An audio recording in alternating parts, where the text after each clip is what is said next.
The acceleration of digitization in manufacturing. Thank you.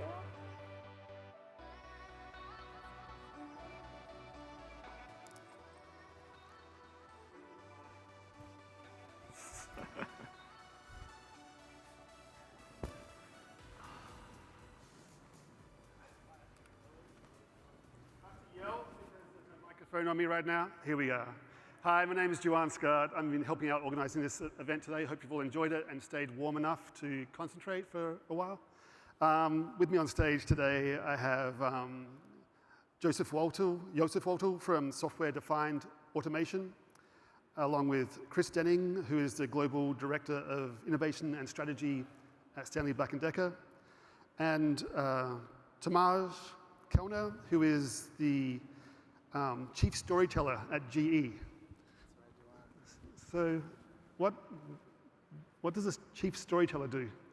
Well, Duann, first of all, thank you so much for having me on a panel, and I was just got a chance to catch up with these guys, and I think we'll have a lot to talk about. The Chief Storyteller is, I'm an engineer by training, but I've always been interested in journalism, and started my career in journalism, and now at GE, my job is basically to go around the company and stick my nose into every interesting project that I find. And recently I've been writing a lot about digitization and how software, AI, and digital technologies are changing the industry. But I have to tell you one thing. I'm standing on really broad shoulders. Many of you may not know it, but some of the people who actually worked as storytellers for GE, and GE has been doing this for 100 years, included Kurt Vonnegut and Ronald Reagan. Reagan was the GE chief storyteller before he became a president. So that sets a high bar for you. That's exactly. Well, what are you going to do next? I'm Czech, you know, okay. so yeah, I can start there. Okay, so continue. No, but really a fascinating thing that's related to this topic, going back to Vonnegut, the first book that he wrote after he left GE in the 50s called Player Piano. Some of you may have read it. It really deals with the world. It's a very dystopian book that's where the factories are controlled by robots and managed by a thin layer sort of engineering management, and most people don't have work. Clearly, it is a dystopian novel, but he must have seen something that was in GE, right? Something was in the air, something was in the water. Then another great person who worked for GE, his name was Arnold Spielberg, and if his last name is familiar, that's because he's Steven Spielberg's dad. And Arnold Spielberg was in the 60s building computers for GE. And going back to automation and monitoring, in the 60s they used these mainframes to monitor production. Now, I actually got the chance, the good fortune of interview Arnold Spielberg, and he was telling me how they didn't dare to stop a production line in the factory. They had a computer that was sort of looking at the production line, but they didn't dare to stop it because they knew if they stopped it, the whole thing would break down. So they were just looking for defects, and some, weeks, days down the line, they would sort of try to figure out what's going on and fix those defects. Now, fast forward to today. Some of the projects that I get to write about today are these digital twins, right? We'll talk about manufacturing. You can create a digital twin of a machine. So to make sure if there's some sort of a malfunction or maybe something is not working optimally, you can figure it out in the cloud. But you can also scale that from the digital twin of the machine to the digital twin of a production line, the entire factory. We are working with airlines, with hospitals, where you can create digital twins of entire hospitals, of entire airlines. That is the whole idea. So it is really interesting to see, at least from my position, from the 30,000 feet, unlike these guys who are really in the field and doing it, of how the arc, the story of digitization have progressed over the last 50 years. Okay. And so, Josef, on the idea of like a virtual factory or virtual space, how do you approach like virtual hardware, for instance, with your company? So first of all, thanks for the point on Kurt Vonnegut, because actually software-defined automation, we build a system for machines to do full loop optimization. So that's a nice link between our companies. So at software-defined automation, we look at the digital twin of factories from a different way, because what you describe is a digital twin of the things, how they behave. Yeah? What we look at is the digital twin of how they are designed to behave, like not the telemetry, like really the control code. There is things called PLCs. These are industrial real-time computers that control conveyor belts, that control robots and whatever. And we have a lot of things that happen in the last 10 years with Industry 4.0 or smart manufacturing. So now with all the technology, we know better.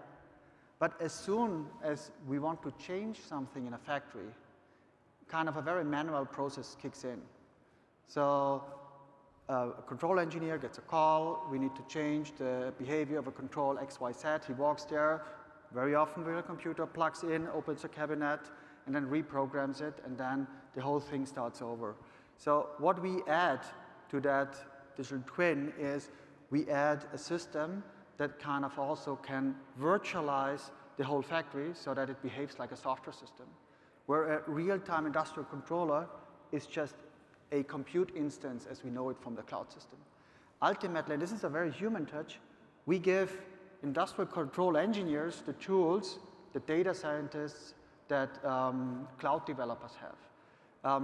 There is a quite interesting study that, and it has been announced a couple of times here in the panel with Nathan, that we have a lack of skilled manufacturing workers, industrial engineers. Yeah? So the average age in the US is 47 years approximately, and less than 10% are in their 20s. But manufacturing accounts for 1/3 of this nation's energy consumption. We have more and more volatility in the products that we want to produce, and less people are really willing to do that work, and they don't have the tools.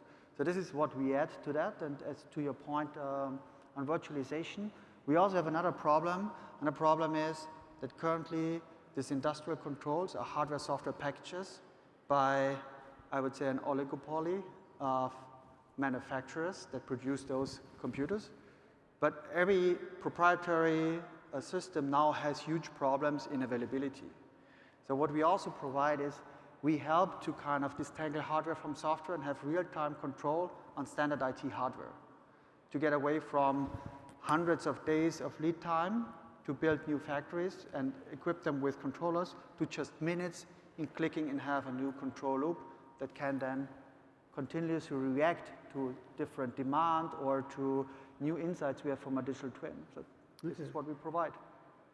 So Chris, at Stanley Black & Decker, how do you deal with this continuous change to demands and volatility, and how do you choose what tools to use to adapt to that?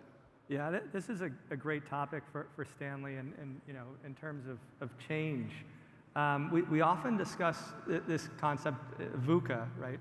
Volatility, you know, uncertainty, you know, and within this, we have something that really has been done well, which is, you know, this lean foundation. And using lean in this foundation within Stanley and manufacturing, you know, this sense of continuous improvement. So you sort of look at the manufacturing floor and you say, great, you have new products, you have new things happening, you have, you know, supply chain hurdles, and how do you sort of have a sense of this lean foundation, but add digitization? And through that, what we found, I'm going to call out Tulip here actually.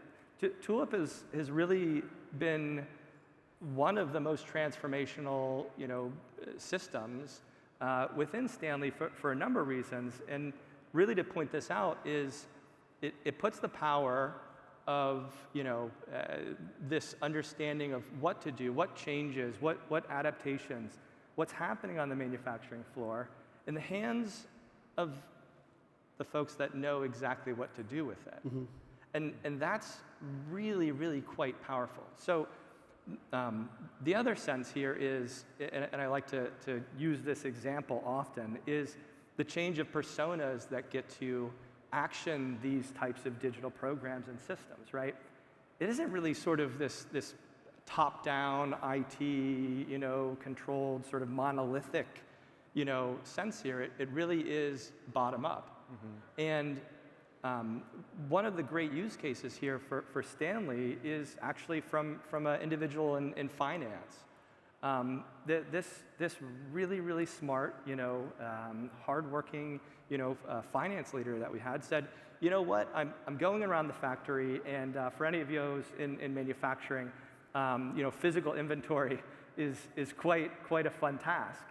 And this means you shut down the factory for a number of days to count how many things you have in the factory in terms of inventory.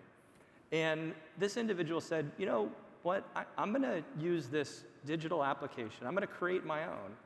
And I'm going to change this from 4 days to 2 days. And so supporting that individual from a central position, right, from the core of Stanley, empowering them to utilize these systems and technology to affect that change. Imagine that now with every single factory, right? So this sentiment is really what we like to call as innovation everywhere.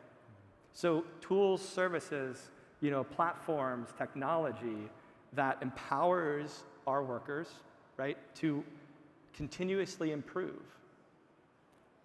No, if I can add to that, I mean, this is such a great insight. One of the things that struck me walking into a GE Aviation factory in Batesville in Mississippi, where they make jet engines, I tried to talk to the manager, and so I tried to go into his office.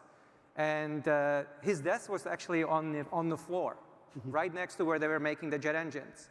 Because they were part of, the factory was run through lean management, and the manager was right there with the workers. And also something that struck me that was said on a previous panel, that sort of digitization involves a lot of manual work.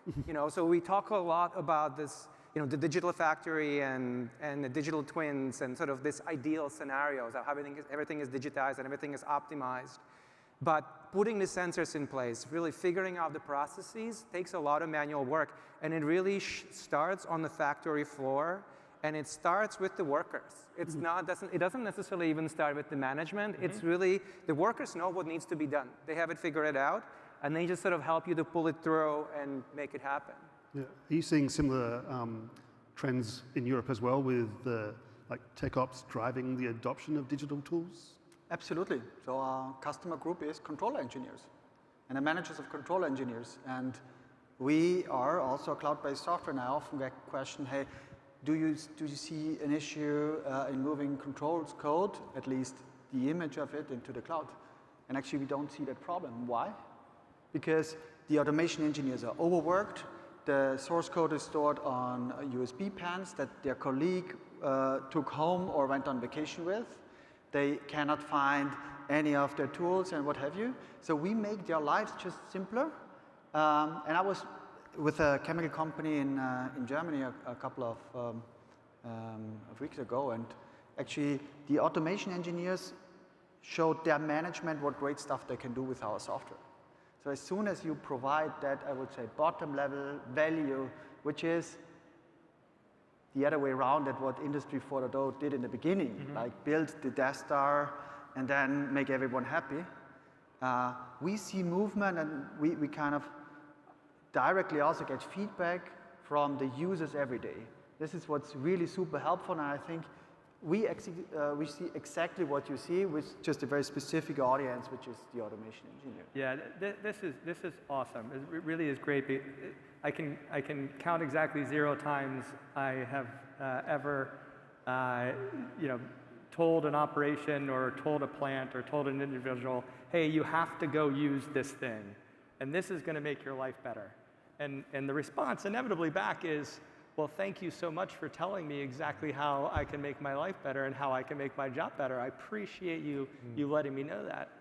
The other thing there that is quite interesting is, to that end, is in the Death Star approach, and we're going to make this thing that's going to make everything better and it's going to connect the world, is that in any sort of large enterprise company, right, that has a lot of different distribution centers and manufacturing operations all over the world, there's plants that are highly connected. We have robots, we have AMRs, we have all the bells and whistles, and it's a $1 billion plant. And there's some plants that have Wi-Fi, and they just got it, right? It's like brand new. And they're very excited about their Wi-Fi, and it's from a dirt floor all the way up, the whole gamut, and everything in between. And so from a core position here, the tools, the services, the resources really have to think about that middle section, right? All the way from the incredibly automated factory all the way down to they just got Wi-Fi. What's gonna solve the problem or help our individual workers solve that problem day to day? The other thing here is really this like secondary level, which is almost acting like they're our customers, right? How do we interact with a plant? It's its own microcosm, right? It's its own culture, it's its own identity. It's the way that they act, the forms they use, the products that they have, the product mix, all of the different things. And so really having diversity in the applications and the support and 3D printers and all of this sort of digital infrastructure that really enables and empowers them to continue on the work and the culture that they have, but adds just a little bit more each time. And that really helps us to connect the entire enterprise. Mm-hmm. We only have a few minutes left, so let's give final thoughts from each of you. Tomas? Well, I would be amiss not to speak about 3D printing. I mean, 3D printing, it's incredible to see how real it is. I mean, there are planes landing over our heads, flying to Logan, that have 3D printed components inside them from metal. Just 2 weeks ago, I was near Rochester, New York, where GE is testing this giant 3D printer that it's 20 meters by 20 meters by 20 meters, and they are printing the basis of wind turbine towers from concrete, because there is actually an actual bottleneck when it comes to production, manufacturing wind turbines. As they get bigger and more powerful, the diameter of the tower that you can actually take on the road is 4.3 meters. Mm-hmm. But you need to go wider for these big wind turbines. And so you can 3D print them, and going to the digital factory, this thing actually, you can take it out to the field, and you have a mobile cement plant that's completely honeycombed. I mean, there are sensors everywhere, because the concrete cannot dry too fast for the printing, and it cannot be too slow, because then the whole thing sort of squishes itself. Yeah. So there is, when you think about digital manufacturing, sort of al fresco, mm-hmm. Out there in the open, there's a term for you. I mean, it's incredible to see what's happening, but again, it's solving real problems, right? It's not sort of digitization for the sake of digitization. What I see inside GE, it's really after this, this whole excitement period about 3D printing, let's 3D print everything. I'm not saying that GE did that, but there was that, the hype. The hype. Really you seeing those technologies being applied to real problems that need solving. Mm-hmm. And Chris? Yeah, final thoughts here from the Stanley Black & Decker perspective is really self-service platforms that work for all different types of manufacturing, operations are the way that, enterprise companies can scale this sort of thing. And again, Tulip has been the most powerful platform that we've used, and not only Stanley, but another company I was with previously, Little Blue Box, you might have heard of. And these are two, almost 200-year-old companies. Mm-hmm. And by enabling and empowering them with these flexible tools, this is how we do it. Cool. And Josef? I just want to second what Chris said. So we are a startup company. Yeah, and we very often from investors specifically get the question, what's your use case? Are you in welding robots or whatever? Yeah? And our answer is we are a tool. And that's super powerful. As I said, we have users that show us what they can do with our software. We continue to listen to them, build better tools, better features, and this will drive the use cases. This will drive the value add, and it's really a bottom-up movement. And hopefully with that bottom-up movement, with the tools, with empowering the people, we will get the value that we finally, actually I think that we deserve and that we need to bring manufacturing to the next level. Okay, well, that concludes our final panel for today. We're going to have a break, and then there'll be a fireside chat with Randy from Exometry and Amy Feldman. So please stretch your legs, warm up, have some coffee, and check out the software-defined automation booth on your way out. Thank you very much.